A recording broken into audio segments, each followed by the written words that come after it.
what about, I guess to start out with, you've got a lot of stuff on your walls back there. I don't know, maybe if that's a sword back there. What do you have back there hanging? Those I got a whole weapons. whole mess of stuff, man. Just some memorabilia from my 20 years as a combat controller. Um, whenever whenever you leave an assignment, they tend to give you some kind of swag, some to remind you of your time there. The Spartan swords you see the Gladius back there is very heavily it heavily influences the special operations community. We kind of look at ourselves as a profession of arms. Our job is definitely to be the tip of the spear, if you will, to be out there fighting. So yeah, swords, pictures. Over my right shoulder here, you see that's a little collage my kids put together when my oldest son, who's 18 now, making me feel old. When he was in third grade, he put that together. So it's some memorabilia, pictures of me, pictures of my wife. She also served. My brother-in-law, he's an officer. He flies for the Air Force. So military family. Yeah. Did you miss any of your children's births? No, I didn't miss any of their births, but I definitely missed a good portion of their early lives. My sons, so I have an 18-year-old, I have a 12-year-old, both boys, and then my daughters are 6 and one, and the baby's almost 2. Both my boys, I was definitely gone for a lot of their early life. My oldest one, especially, that was in the meat of my operational time within the Air Force. So I was there. Fortunately, thank God, I was there for all their births. But Isaac, my second son, I remember being, it must have been a week or two after he was born. I was gone about 306 days out of the first year of his life. Wow. Yeah. Where all were you gone to? Well, for Isaac, that was when I was stationed over in Japan, so all over Southeast Asia, Thailand, the Philippines, Cambodia, Malaysia, you name it, I've been to it. Indonesia, most of those areas over there, doing a lot of partner train assist type stuff. Um, yeah, my wife, she was just a soldier, man. She definitely held it down. The true unsung heroes of the military story is the military spouse for sure. Yeah, I believe that. And I've definitely heard that many times. Absolutely. Well, how about, so I wanted to start out then with the battle where you received the Silver Star. Sure. Because I would love for you to add some color to the citation. I'll put a link to the citation in the show notes. But will you give us some background on that, and maybe because a lot of the listeners on my show aren't military, Mike, and Sure. actually there's several. There's a pretty big women's audience too, I think. So can you just like from a civilian point of view, including me, I'm a civilian, so just kind of tell us what happened there because I've got a few questions too if you don't cover them. Absolutely. So it was a deliberate clear of Chalk Valley, a specific portion of Chalk Valley. We were looking for a couple key individuals. So it was a multi-hit, multi-team hit. You had multi-teams going in different parts of the valley, and my team was on the westernmost flank. And the expectation was anybody coming in or coming out was going to come from our side. So we expected basically to say we expected contact. We went in the night before, so the day of the hit of the citation, if you will, was the 23rd of October. We went in the night before, covered darkness like we always did. Couple CH-47s, so heavy, medium attack or medium lift helicopters. My team, which was ODA 3116, and approximately 50, 60 commandos. Commandos are the Afghan version of Rangers, I would say would be the closest approximation. So they're not their regular Army line types. They're more special operations for the Afghan side. So doing a deliberate clear of the village the way we normally would. The interesting thing about this particular objective was it had an apple orchard that bisected it straight down the middle. So from a combat controller standpoint, that's a nightmare. It's a nightmare because the aircraft cannot see in there, which then if you can't see in there, where do you think the enemy is going to hang out? They're going to hang out inside what we call the green zone. So we had this green zone. So my team was to the north of the green zone with another maneuver element. And then we had our C2 element with my commander. I was a captain along with another JTAC, a good buddy of mine, was down to the south. And also Chief Mike Duskin, his maneuver element was down there as well. So we're systematically clearing through. Really, nothing significant happened at night. Rarely did things kick off at night. Generally speaking, the insurgents were smarter than that. They would wait for us to get into inopportune positions before they would strike. Very intelligent enemy, especially in this particular valley. We had a lot of foreign fighters, so you had Pakis, you had some Saudis, you had a hot mix of people, not just Afghan-born individuals. So very intelligent fighters. As we're pushing through, we get to a hold point and we rest overnight. So that's basically we go down to about 50% security. We're hanging out, waiting. And I was telling my team sergeant the next day as light came up, and I recall right before the stuff kicked off, I looked at him and I said, "Man, I don't know if these boys want to fight." And it was it was almost immediate that we started hearing indirect, and that's just and we could tell it was from a squad automatic weapon, so PKM, PKC, something of that nature. And it was a pretty decent rate of fire, so we figured there was multiple firing positions. Around that time, a buddy of mine, Chief Warrant Officer 2, Mike Duskin, he radioed in and said he was troops in contact, so TIC, troops in contact. Myself plus my team sergeant plus my communication sergeant were an 18 Echo, and also our EOD. We had an EOD, Army EOD guy with us. We jumped down and we real quick plan. All right, this is what we're going to do. And No, 18 Echo is the medic. Is that right? no, Echo is a comm sergeant. 18 Delta is a medic. Okay. Okay. So we're heading that direction, and if you read the citation, it says we sprinted 1.6 kilometers. We definitely hoofed it. I don't know if we sprinted. We were wearing full battle rattle. I didn't take my go bag, which is going to come into play a little bit later. My go bag being my rucksack that had extra marking devices, extra ammo, things of that nature. And then it was because we knew we were going to have to travel a pretty long distance on foot, and we needed to be fast. So we traded some sustainability for speed and agility. So we're taking off and we're booking it. This whole time I'm getting the aircraft hopping. I have an AC-130 whiskey overhead. And I'm getting them to key in to the location. Mike, at this point, we had figured out had got hit. We actually figured that out on the run. And the way we figured it out was because he couldn't talk, and I didn't know how many times he had been hit at this point. And nobody else on my team did either. Is one of the Terps, the interpreters, that was with him, and he had 4 or 5 additional commandos with him as well. The Terp was on him, and he was on his radio talking to us over interteam, telling us what the status was. Basically, that Mike had been shot multiple times. He was down, and they were getting shot up pretty well from a couple different locations. And so he's given us feedback on where these enemy are firing from as we're running up that direction. Jimmy, my team sergeant, being the older and wiser of us, myself and my comm sergeant are out booking it, running. He goes and gets a truck, and he comes up behind us not too long after. But we made it all the way to the point. At this time, the AC-130 had figured out or found where Mike's location was, and I had him searching for the enemy where they were. So basically, if you want to imagine, you have, like I said, you have village north, village south, green zone in the middle, and you had a building that ran kind of north south. I can't recall the number of it. We had it numbered for our internal tracking of buildings. But that building is where a large majority of the fighters were actually at. Not to mention a POO site, so a point of origin, to the south, and that was one of their heavy machine gun positions. There was another one just north of that building, and then we had a sniper position that comes into play a little bit later, which was further to the north. So I was also working at this time, getting some medevac on board. So I had fired up a medevac 9 line as best I could from what I had been able to pull from our interpreter. So I'm running, I'm talking to the AC-130, finding friendlies, working them onto targets to get their heads down so we can get some cover for Mike and his team so we can get to them. And we're also working the medevac 9 line. So all Hey, that's going on. Mike. So how much weight are you carrying?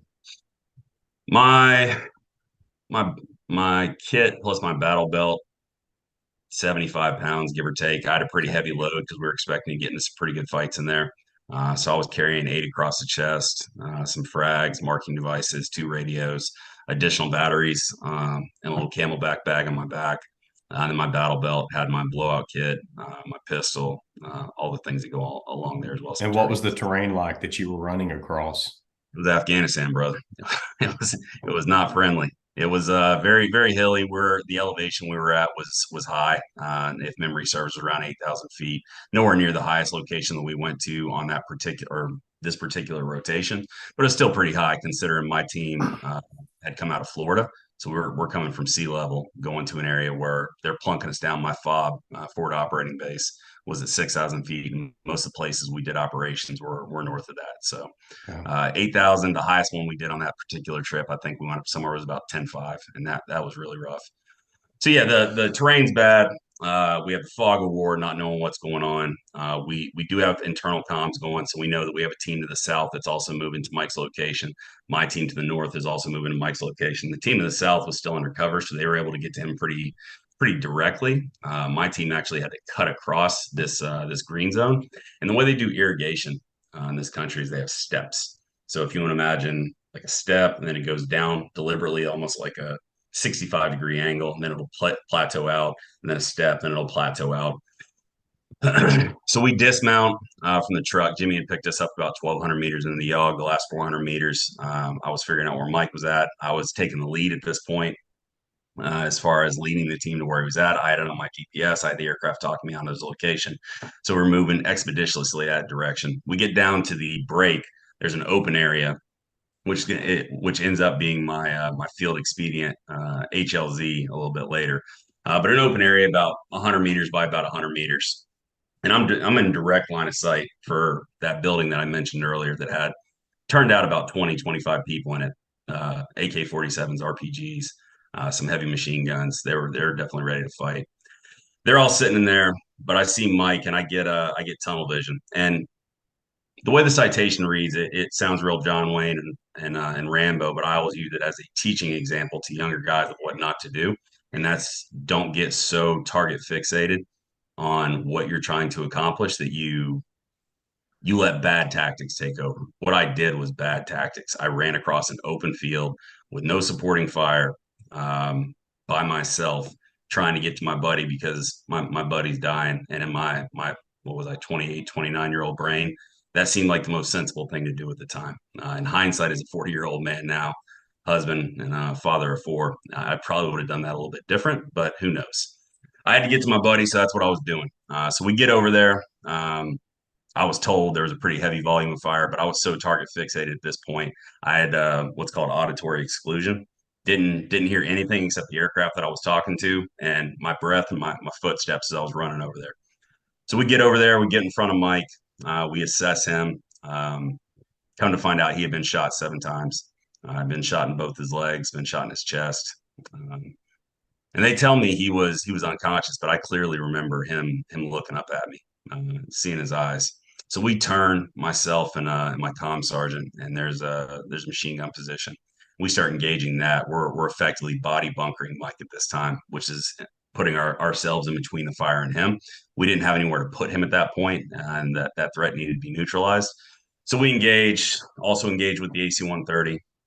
Um, that quieted down.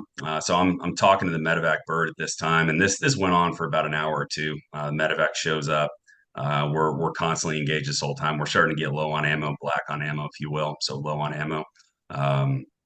So we're having to figure out, man, we gotta get Mike out of here. He's still alive at this point. We had needle D'd him, needle decompression, chest started him quite a few times. He's a big bear.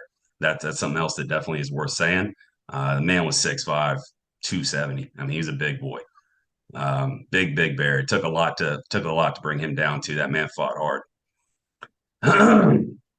So we get the medevac coming online, and when you have a medevac coming online, they're obviously an unarmed aircraft. They always show up with rescort or medical escort. So it's two AH-64s. And AH-64s, I absolutely love that platform. One of my favorite platforms to use, just because of their maneuverability, their willingness to get low and slow and do what they need to do to protect the troops on the ground.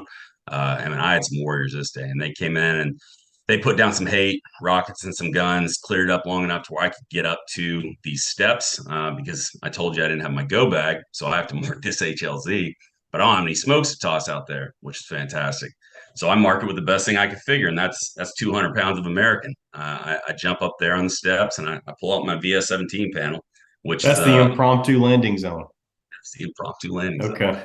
So I pull out my VS-17 panel, which is just it's orange on one side, cerise on the other. It stands out very well in this environment. We use it for landing zones. We use it for HLZs. It's multi-purpose. Most combat controllers will always have a full size VS-17 on them. I pull it out. I'm standing on the HLZ, literally jumping up and down, waving this thing around so the medevac can see me. They do one dry pass. They're coming around to land the second time. I waved them because all these people they're in this building, they're starting to figure out what we're doing, so they're pouring it into us pretty good. We're engaging. I waved off the aircraft because, man, I knew what they wanted to do. They wanted to shoot down one of our coalition aircraft.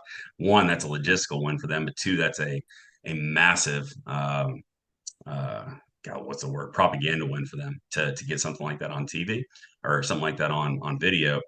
So I wave them off. I tell the boys that we need to get online, and we start pushing towards this building, just dumping what we got. So we're putting mags into that building. Get close enough, toss a couple frags. We get them quieted down. We're able to get the aircraft to land. At this point, it's a quick hot exfil. Obviously, because this is definitely not what I would consider a calm or a cold LZ, man. It's hot. So we're getting Mike, we're packaging him. He's already packaged. We're carrying his big butt up the hill. And as I said, 6'5", 270 of full grown American. But we get him up there, we get him on the bird, do a quick patient transload, and the bird takes off. So at this point, we're tactically exfilling. So still under fire at this point, but we're almost completely empty on ammo. We get back up Hey, to and that. Mike, sorry, Yep. what are the Apaches doing when the medevac lands? No, they were still suppressing targets. So I had them actively doing strafing runs with rockets and guns. So danger close strafing runs, rockets and guns out of them, and that's right shoulder, left shoulder, if you want to imagine. So you have the HLZ, and then you have the Apaches coming over both sides, putting down hate mainly on that main building, which is what I looked at as the main threat at that time. And really, what we were looking to do, I mean, you want to neutralize the targets, but at the very least, I wanted them to keep their heads down long enough for us to transload our buddy, get him out of Okay. there. And also, my team was exposed at that point because there was four of us carrying him up there to get him on the bird.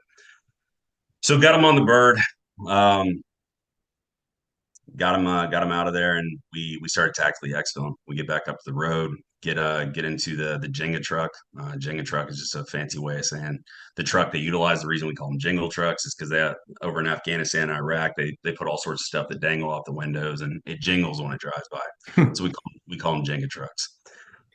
We get back to the Jenga truck. That's where the sniper decides to start talking to us. Don't know what exactly he was shooting with, and he wasn't a very good shot, but he was letting his presence be known. My team sergeant or my echo, I can't recall which, put him down.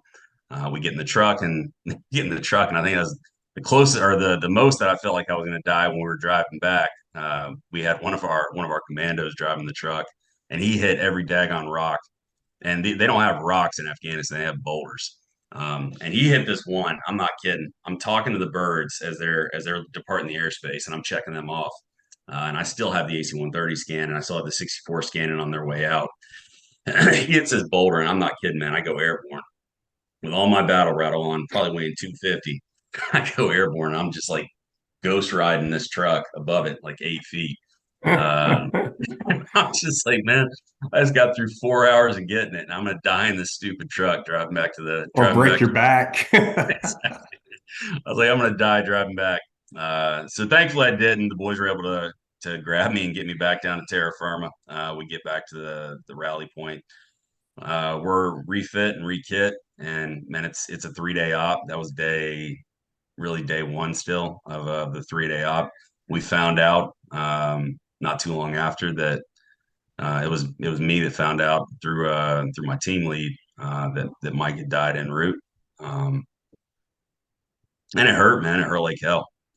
But at the end of the day, we still had a job to do. We still had a mission to carry on, and we still had other teammates out in the field that were counting on us to do our job. So it's not like when you have a bad day at some other job, man. That's what I always like to tell people. This isn't a job. It's a way of life. It's something you dedicate yourself to, mind, body, and soul. Because if you're not all the way bought in, man, people are going to get hurt. And when I say get hurt, man, people are going to get killed because you can't allow yourself to feel in that situation. You feel later.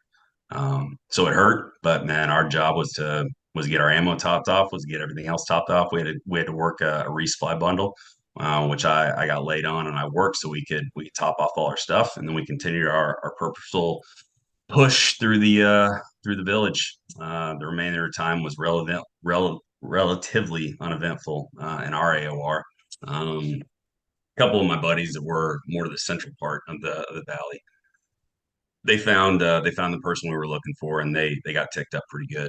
But for the rest of the time, that particular mission for us, relatively uneventful. We exfilled a couple days later.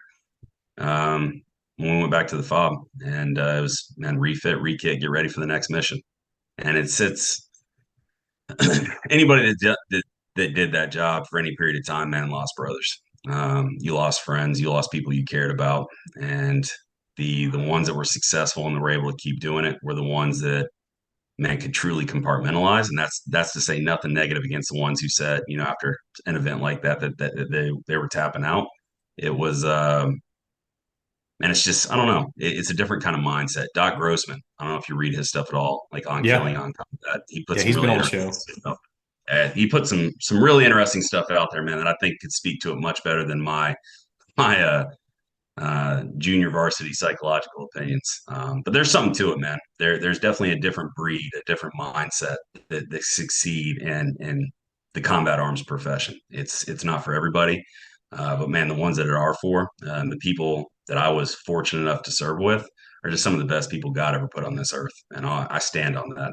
Just some of the most fantastic Mhm. humans you ever met, man. So that was that mission. That story hurts every time to tell. Man, it's been Jesus, what, 11 years now, and so it still hurts every time to tell it.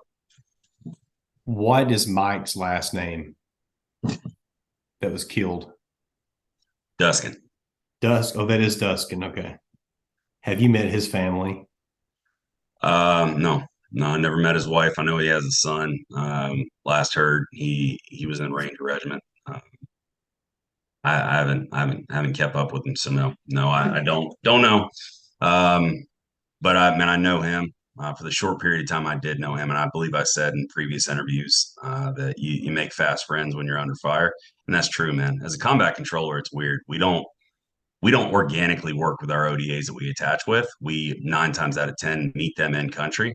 You don't have that pre-deployment spin up that you Hmm. would love to have, just because our deployment cycles never actually line up.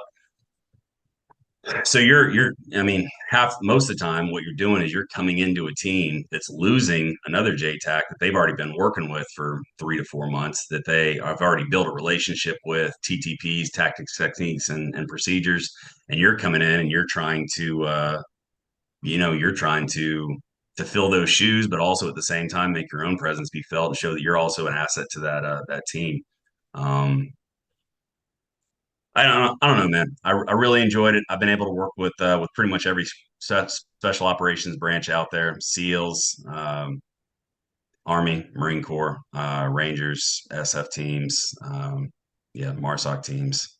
Even worked with the Coasties a little bit. So, man, the gig of combat control, I have often told people, is the best gig out there. You get all the training, you get to work. I mean, every employment methodology out there is something that we do. So diving, jumping, free fall, mountain climbing. I mean, you name it. It's just different ways to get to work. And then also, man, you got the biggest stick in the world. You can be the best shot out there. I tell you what, that. But you give a competent combat controller with good radios, some aircraft overhead, we'll reshape a whole battle space. Yeah. And that's nothing to say about us individually. That's just the capability in of itself, man, and just the amazing raw power of air power and what it can do in the hands of solid pilots and solid ground controllers. It's Yeah. amazing. Yeah. I love getting the word out about combat controllers, that profession. Mike, as you were telling that, when you said you had to make that impromptu landing zone and you're standing out there, what I'm envisioning is I'm going to liken this to a story of Mark's from his book of what a pilot related is. You're standing out there all by yourself like a big dummy, waving your arms. Is that really what you were doing though? I mean, you were completely exposed 100%, right? Yeah, yeah. Yeah. Taking a lot of fire. Now, did you damage the building? I'm curious about this because I know there's sometimes I guess damaging a structure over there is a serious thing. Can you maybe elaborate on that, or am I way off? So it can be, man. Obviously, you want to take into account CVE, casualty of any kind of civilian or civilian equipment, et cetera. Errant or unnecessary, if you will. But when in the law of armed conflict, and I definitely don't want to get myself in trouble, and this is me speaking for me, not speaking for the DoD or anybody else. But when you're looking at destroying a building, obviously there are certain criteria that come into effect. If it's being used as a as a defensive fighting position, or if it's being used to harbor weapons or things that could hurt or injure Americans or American allies, then under the law of armed conflict, that no longer is what you would consider a civilian structure, and that becomes a military structure. And military structures are allowed to be hit. So yes, I did damage the building. We damaged the heck out of that building, and with a smile on my face. I would have loved to drop some bunker busters on it and make erase that thing from the earth. But yes, Mhm. we definitely put more than enough hate into it. The individuals that were inside of it did not continue to fight another day, so we did our job. The individual that didn't like Americans too much and wanted to do harm to us, you know, they entered into something, and we won the day, and that's the way it goes, man. That's another part of the armed conflict mindset, and that's another way you got to understand is people are like, well, how can you kill? How can you do all these things? Man, it's my job. My job is to go out and fight this conflict, and beyond that, my passion is to defend those guys on my left and my right, and anybody that wants to do my brother's harm, just like they would for me. Man, you're going to do everything you can to make sure that doesn't happen. Mhm. Yeah. No, that's a great story.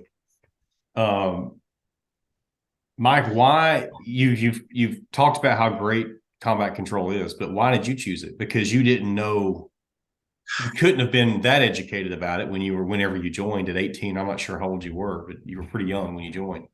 I was 19, so Yeah. I was going to community college for like 5 minutes.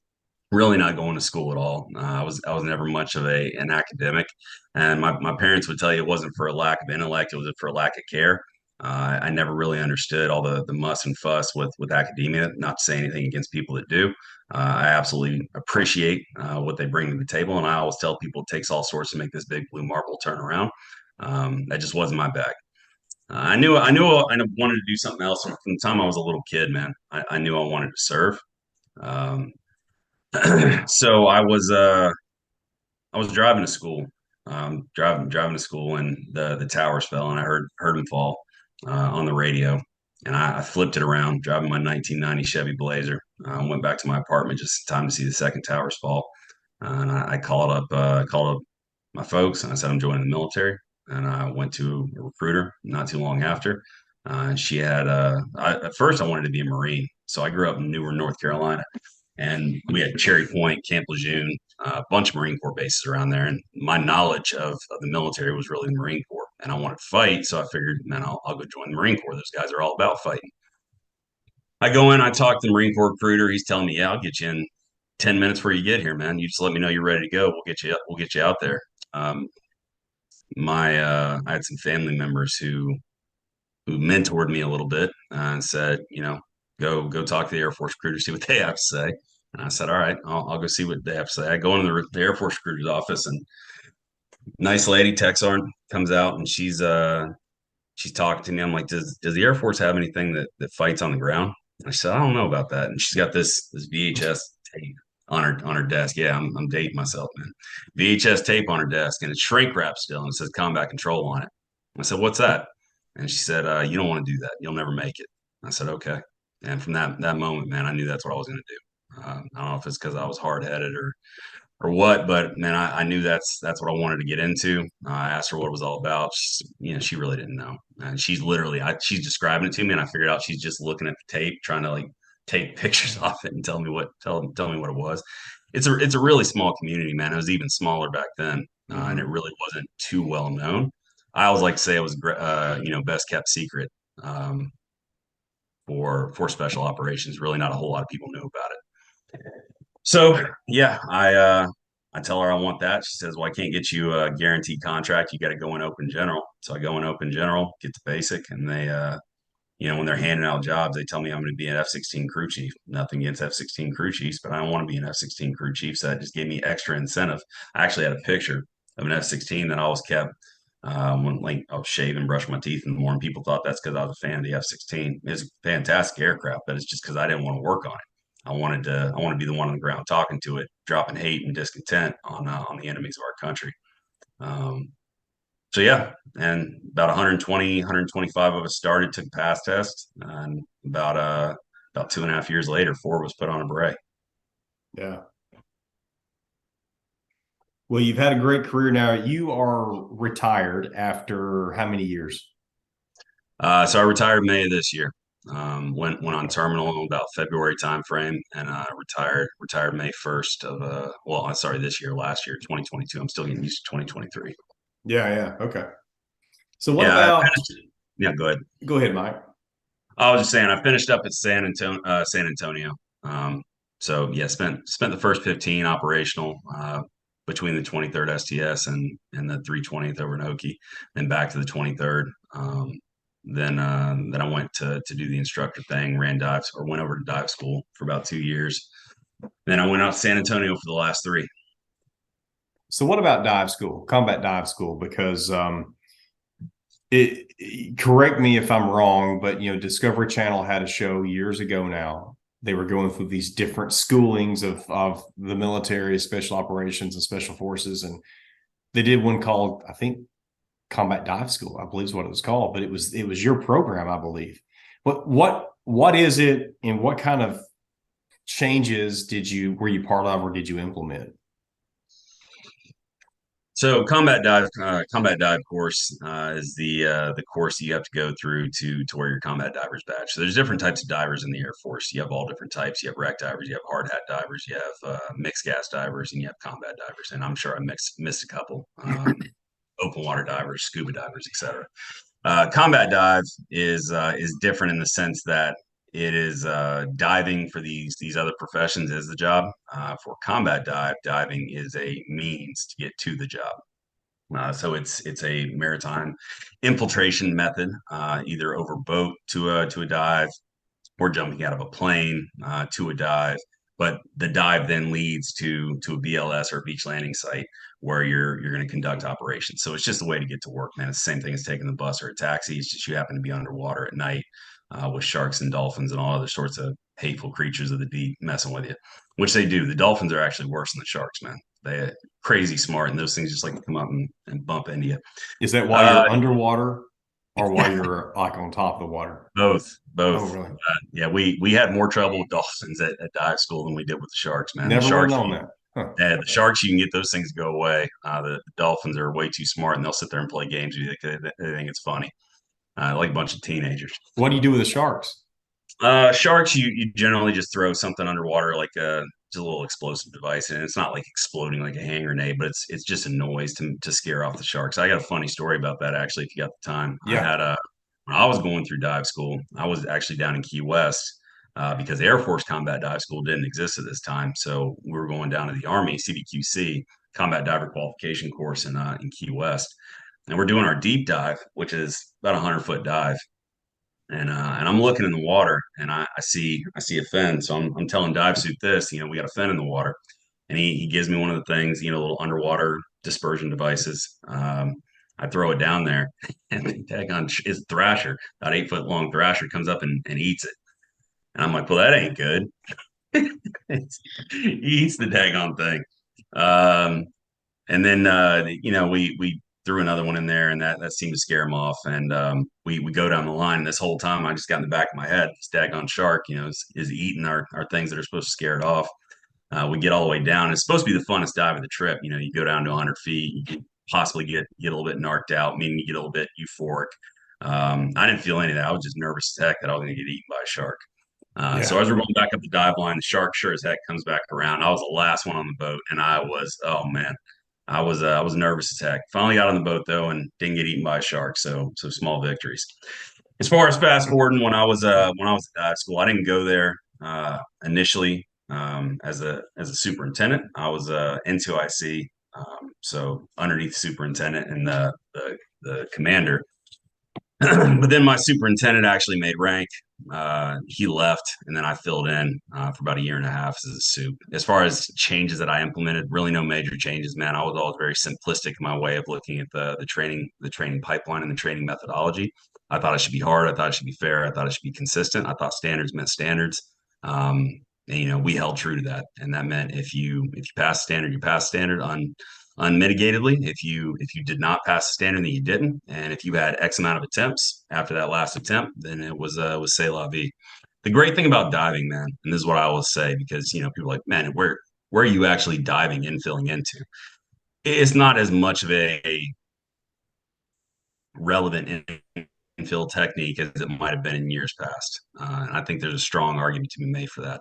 But what it is a test of your mental grit, your mental toughness.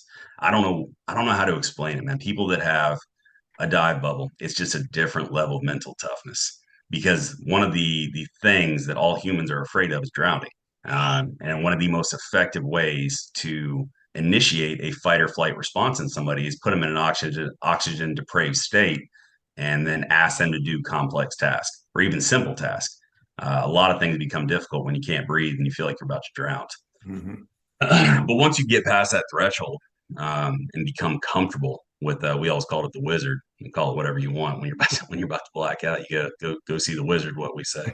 But once you get comfortable with that, man, and realize that even in that deprived oxygen state, even in that panic mode, there's another side to that where you still have another 45 seconds once you start guppying, that you still have time where you can work and you can problem solve and you can figure out what you need to do to be successful.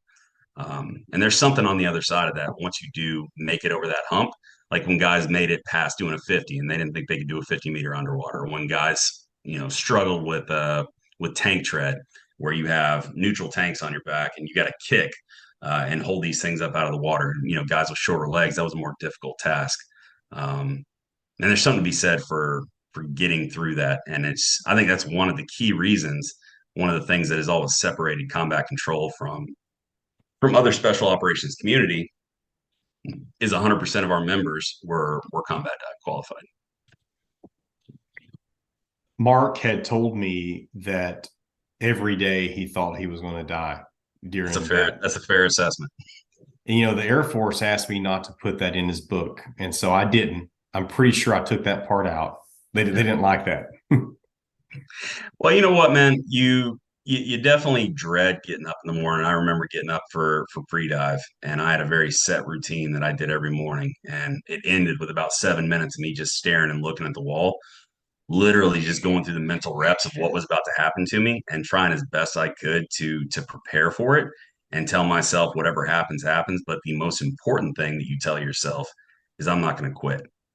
Man, never, Yeah. never quit. I've had people ask me, and I've had people ask bros of mine, what would it take to make you quit? And you always tell them, man, it ends with me being dead and you dragging my dead body off this range or out of this pool, because I ain't quitting. And that's a mindset you have to have if you come into this life. Again, I will reiterate, not a job, man. It's a way of life. It's something you dedicate yourself to, mind, body, and soul. And if you don't have that mindset, quite frankly, if I was still on team, I wouldn't want to be on team with you, because that's the level of dedication that we bring, and that's the level of dedication that we expect people that want to come into that job to bring as well. Yeah. Well, looking back, Mike, now what would you do differently in the pipeline if you could do it again? Oh man, Mindset, or be prepared differently, or what? So my pipeline was pretty straightforward, man. I had a pretty good run. As far as what I would have done different, geez, I mean, about a million different things. Who knows? Hindsight's always 2020, and whenever you know the answers to the test, it seems a lot more simple. And I don't want to give up too much trade secrets here. I would say that I would concentrate more on the water. I was a very proficient swimmer when I came in the military, and that was something that helped me out quite a bit. Um, and do a little bit more work on the underwater work before I came in, possibly get more comfortable in that space, not by myself, with either a buddy team or a lifeguard observing you. I'm not telling people to go out and do underwaters on their own. Please don't do that. Yeah, just getting comfortable in that space, man, and the mental toughness, the running, the rucking, so much time on your feet, getting and appreciating stretching. That's something when I was a younger man, I could get away with not doing, but Yeah. now that I've gotten some years on me, I wish I would have stretched more. I wish I would have limbered up a little bit better. I wish I would have, done my post stretch out, roll out, taking that a little bit more seriously because I'm all busted up now. Tons of surgeries, shoulder, Yeah. collarbone, both my knees, my back, and that's nothing new, man. That's you talk to any operator, they're going to tell you a very similar story. Yeah. So yeah, so I guess I would take the holistic approach, which is really what the military is doing on its own now. Take a more holistic approach to how I look at your body as a machine versus, I'm just going to go wing it and we're going to figure it out and get through it. Hmm. So being more proactive versus reactive. Were you going through any of the pipeline when Mark Lauren was? I guess he went by maybe Kling or something. Yeah. But when Oh he yeah. was, I remember Klinganator well. He was one of my instructors at ATC, and we feared that man. The triple treats, man. He's the one that taught us that. 100 flutter kicks followed by 100 hello darlings. So just scissors like this, and then yeah, followed by 100 leg lifts without putting your legs down, without putting your heads down or your head down. That was an absolute monster. That dude was it still is an absolute calisthenics beast. And he could run to boot, which made it even worse. Yeah. yeah, So like the traverse course, anything, but we didn't want to see or Sergeant Clank. We had a really I had a great cadre all the way through the pipe, man. Guys that were just physical specimens that were operationally relevant.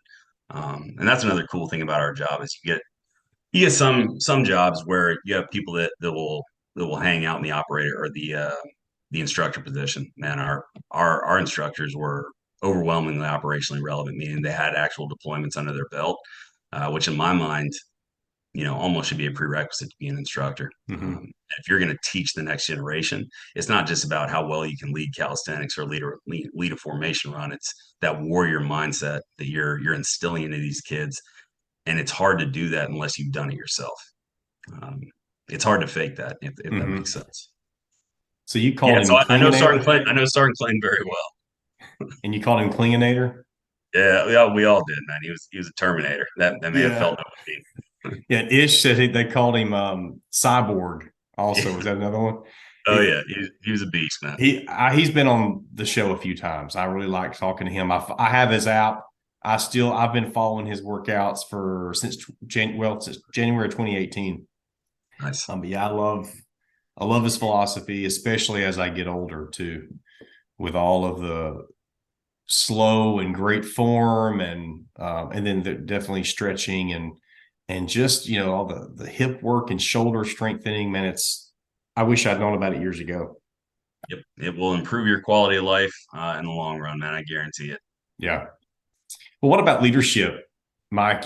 You've had examples, I'm sure, of great leaders and not as good leaders. Would you give what are some examples, like maybe whether it's like what type of leaders that you respond to, or what are some examples or some styles that you've experienced that were not the ones that you should emulate, Sure, and then some that you should? sure. So when I was a kid running high school cross country, I had a coach that I think finally cracked the nut on how to get through to me. I never responded well to positive feedback. And it's because I expected to do well because I worked really hard. So my expectation was to do well, and like people telling me that I was doing well, or go buddy, you're doing so good. That never did it for me. Hmm. I was again hard headed, and he finally figured out, well, I'm going to tell him he sucks and he's doing a terrible job, and that motivated the heck out of me. So I was always more motivated to not fail. So leaders who one led by example, two had that never quit attitude, the same as I did that I wanted to emulate, and three would give me hard, real feedback early and often. Man, was what I really responded to, and it's because I just had this deep, burning, innate desire to succeed, not for myself but for my team. I never wanted to be the reason my team failed.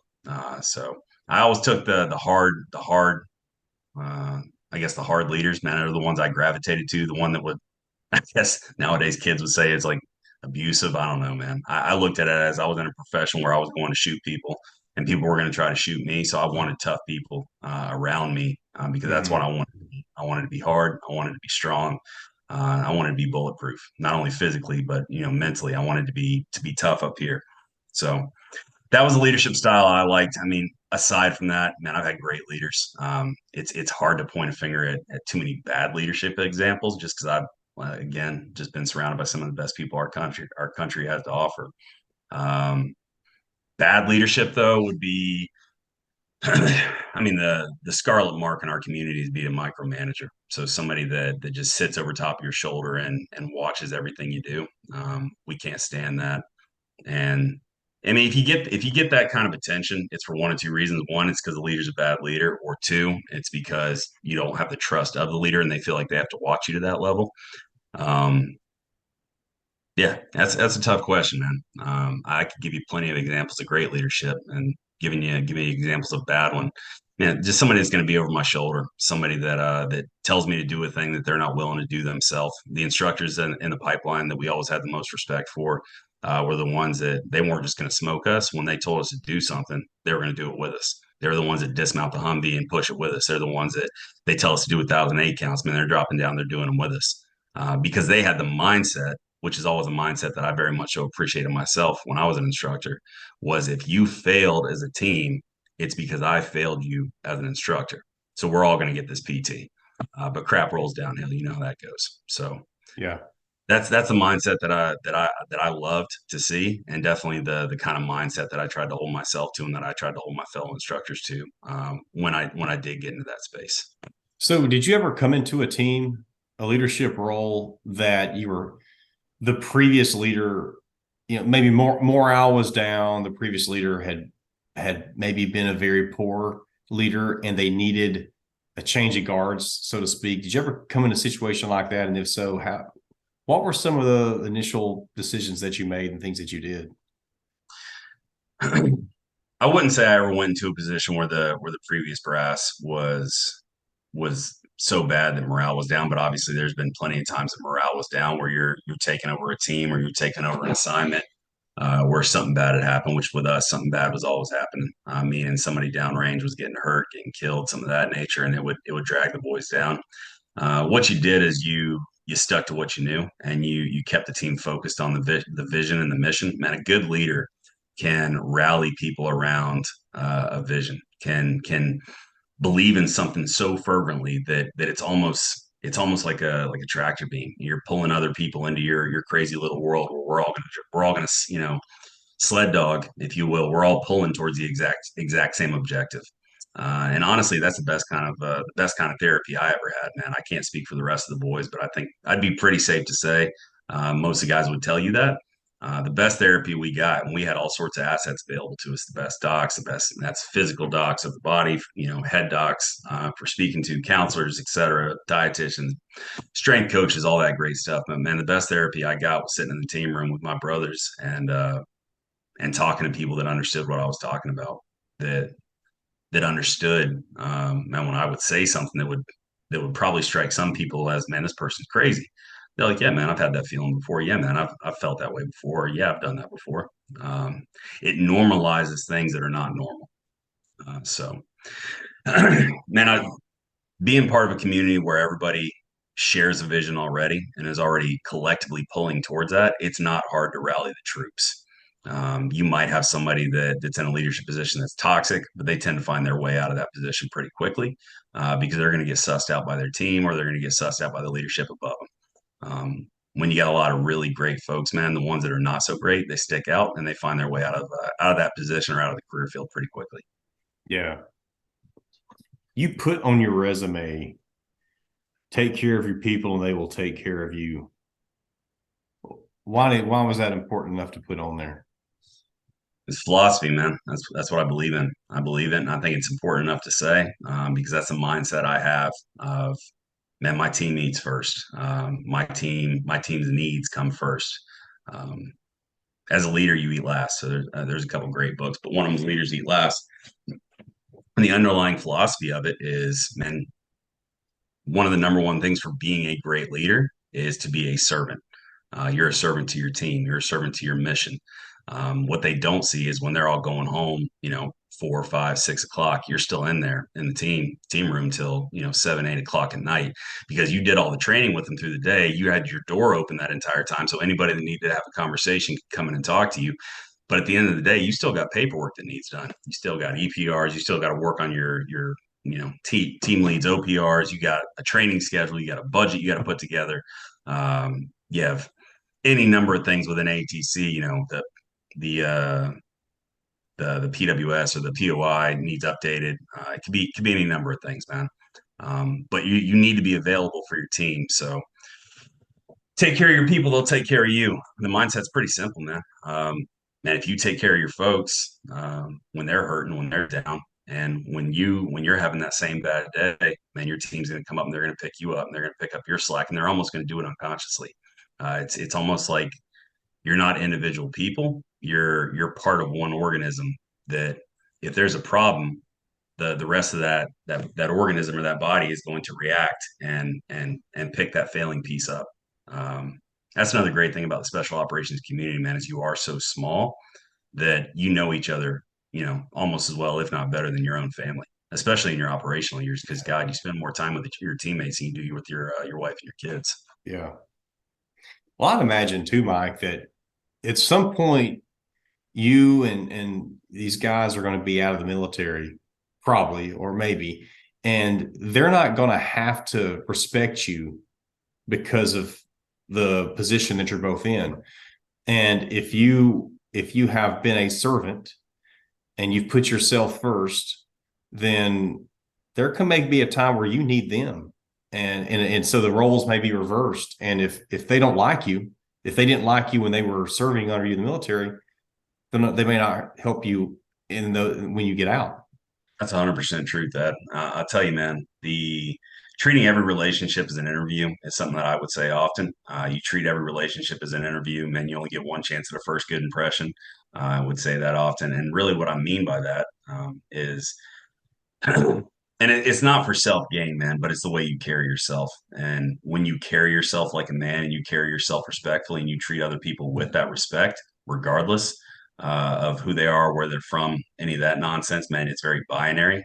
Man, you're good people or you're bad people. If you're good people, then let's get to work. If you're bad people, then I don't want to work with you and I want you out of my career field ASAP. Um, so yeah, I 100% concur with your assessment, man. Taking care of your people and carrying yourself and your name recognition within that community is very important because being so small, there's a saying that I'm not going to say to its fullness because it's a little bit crude, but you can build 999 bridges to mess up once. You're not a bridge builder. You're a screw up, and that's the specter of being in a very small community, being in a very small family. Is people aren't going to remember your accolades, your bona fides, and especially it's not even that cool when you have cool accolades or bona fides to 99% of other people because when you're surrounded by a team room full of people that have all done stuff like that, again, it's normal. So that's the thing when you talk to guys from our community and you're like, man, that's so cool. This thing you did or such a great story. And it's just a story. That was a day. That was one day out of a 20-year career. And I could point to 20 guys off the top of my head that have done way cooler stuff than that. That may or may not have received the same accolades. Yeah. I'll tell you the big thing that separates your top three awards from other awards within the military, and this is not a hard and fast thing, and again, speaking for myself, is if there's a loss of American life, that'll turn what could normally be a BSMOV into something that would be Silver Star Air Force Cross. There's more refined criteria than that, but just my own looking at it and my own knowledge of it through a lot of friends who received a lot of different wood. That seems to be a pretty common recurring theme. And that makes it hard, man. So that means when you're talking to somebody that has a top three, so Silver Star up to Medal of Honor, that almost certainly an American was either shot or killed in the that award, and that could be the individual himself, or that could be a teammate of theirs.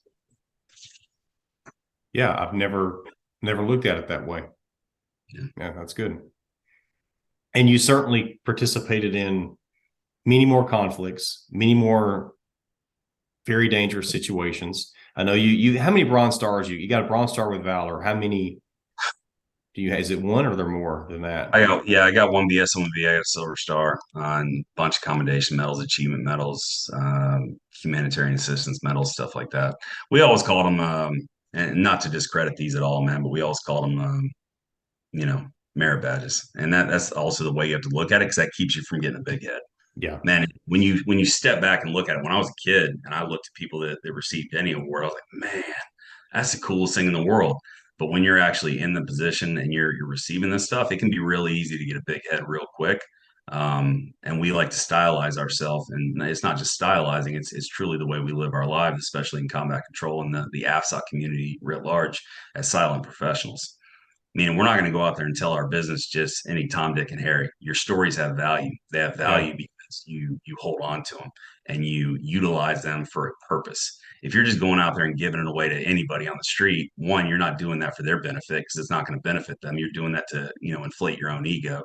And again, that's not the kind of people we want to Yeah. be around. Listen, Mike, I'll tell you, I've said this before on the show, and I know this is not this is not always the true, but in my experience, I believe strongly in this.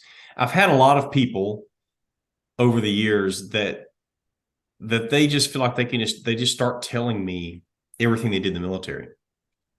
And it just seems like the ones that just like freely right off the bat, and I've had several do this, start telling me all these great things they did. And they usually throw in SEALs in there. I think they're full of crap because one, they don't know me. I didn't even ask them, and they just started, and it was just like they just really needed to. Maybe they have some low self-esteem. I'm not sure. They just wanted to or they just like to lie. I don't know, but I don't believe any of them that just start just blabbing and telling me all these great things that they did. Have you ever experienced that?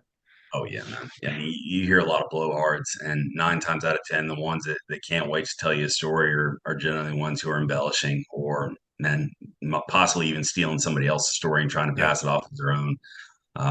But real recognizes real, man. You walk into a room, you know who the real ones are pretty quick, especially from our world, man. Because being attachments, we 9 times out of 10, again, we'd go into a team room, downrange. We didn't know these people, and now we got to go. We got to go into combat with them. And you real quick figure out, man, who are the ones in that room that are worth it, and who are the ones that are not. And that's as you get further down the line, get some more deployments under your belt. Your first one, you're just scared to death. You think you're going in there with a bunch of John Rambos. So yeah, man, it's never something that really bugged me that much, man. I never really gave it much thought. I just looked at people that wanted to gas like that, and do your thing, bud. Good for you. Those are the ones who wouldn't get the good deployment spots because they weren't great at their job, and honestly, they weren't very well thought of within the community because of that mindset, man. Yeah. Yeah. Nobody wants to hear your stories, man. We want to see your actions. Get out there and go do the thing that you're talking about doing. Good. What else, Mike? What's something else that's, in closing that you want to make sure that we cover? I'll tell you, man. The any success I've had, I would attribute to three main things. One is my belief in Jesus Christ, my faith that there is something other than just what we're doing right now. My family, my wife, my kids. We had definitely had a hard road, but they've kept me grounded and kept me moving in the right direction. Especially when I didn't deserve it. When, as I would say, the demons come. When you have those thoughts that you want to beat back, but they just won't go away. Been the ones that have pulled me out of it.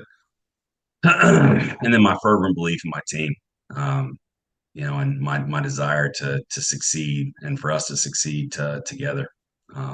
Anybody that would ever look at combat control or pararescue or SR or TACP, I would tell them to come at it humbly, to understand the fraternity that you're looking to join, the family that you're looking to join. Do your homework. Come in polite. Come in respectful. Don't come in as a blowhard because nobody's impressed. And then let your actions do the talking for you.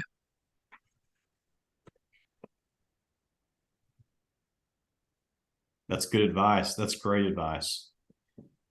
I'll hopefully there's a few people I know that are wanting to get into the community or young in the community, and this will be great for them. Great information for them. Um, Here, one thing, Mike. This is just kind of random, but I thought of this the other day Mm. because I know my brother Mark, when he used to come stay with me sometimes on the weekends in Tuscaloosa when he was in the pipeline, and he'd tell me that I don't feel bad one bit for sitting here on my butt all day and watching TV on Saturday and eating Chick-fil-A and drinking a milkshake. He said because I work my butt off so hard during the week, I'm good with this. What about you on maybe on weekends or something?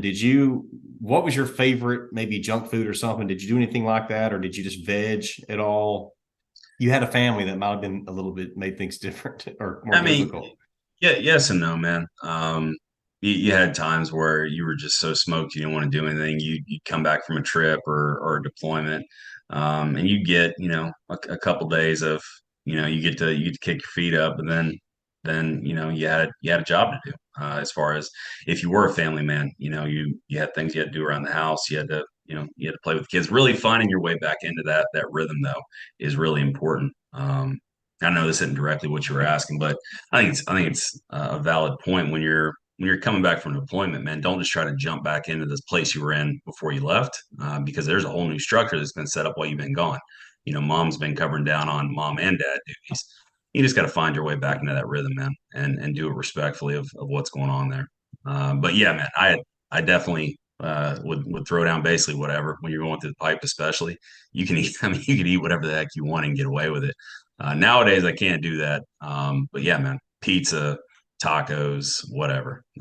Barbecue. I was a big fan of barbecue. I grew up in North Carolina, so love barbecue. Mm-hmm. Um, yeah, and I mean, you were just so smoked on the weekends, you really didn't feel like doing a whole heck of a lot. And the guys that did, and then went out and rage or whatever. They paid for it on money, and we all did dumb stuff when we were kids, man. But I think that's something that you would talk about something that I do different. It's probably that, and that's a good point of bringing it up. Maybe take a couple more weekends off and not go out and be crazy and stay home and not do anything. Get a little more sleep. Get a little more sleep. Yeah, exactly. Wouldn't have so many gray hairs in my beard now.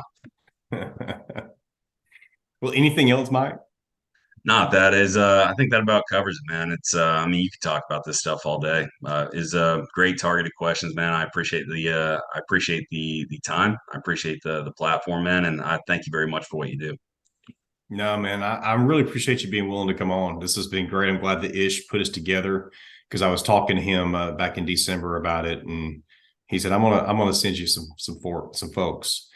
Yeah. And hey, we do that memorial walk every May. I know it's a little bit of a drive for you, but we'd love to have you sometime if you ever feel like coming up, or if you feel like rucking 28 miles of your own free will and choice. Come on. I love rucking, man. I hate running. Rucking's good. I had an instructor say, "Running breeds cowardice."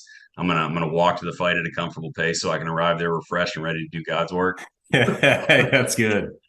My knees are blown out now, man. So running hurts, but I can still tote weight. No, good, good.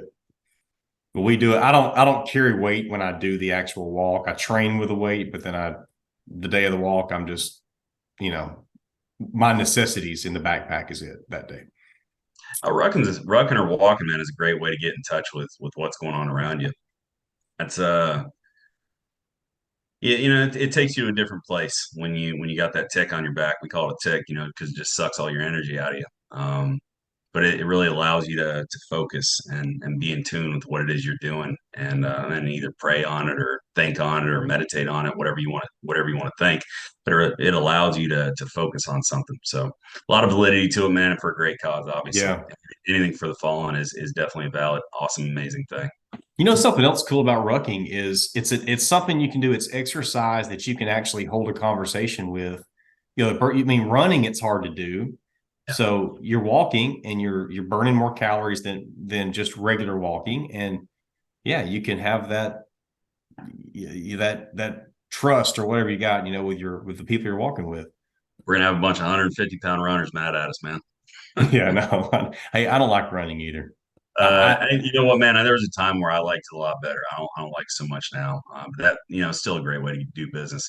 And I think, man, good PT is a mix of, a combat mix of everything. doing a little bit of everything, some high impact, some low impact, some high intensity, some low intensity. And it's knowing your body, man. Trying to just pick a workout regime off the shelf and say this is going to work for me, and it might or might not. I would really say just know yourself, know what works for you, know what your goals are you're trying to achieve, and then get after getting them done. Yeah. Well, one thing that Klinganator taught me is sprints. And so Yeah, I do love doing sprints. Long distance runs, I don't really care about. high intensity. Yeah. Well, man, it's been a pleasure. Thanks, Mike. I really appreciate you a lot. Thank you for your service to our country too, and for raising a family while you're doing all that. And God bless your wife and kids for what they did. Because you're right. I mean, unsung heroes right there. The spouses that come home. And I noticed what you said a while ago is when you get back from deployment, don't just try to step back in like how things were. I mean, there may be a whole new routine there that you've got to maneuver through somehow. You must have 100%. learned that from experience. Man. You know what they say about wisdom. You get what the only way you can get wisdom is age and screwing up. So any wisdom I have is definitely from doing the wrong thing and figuring out it was the wrong thing and trying to do better the next time. Yeah. Man, I appreciate you. God bless. That I appreciate it, brother. Take it easy, man. Yes, sir.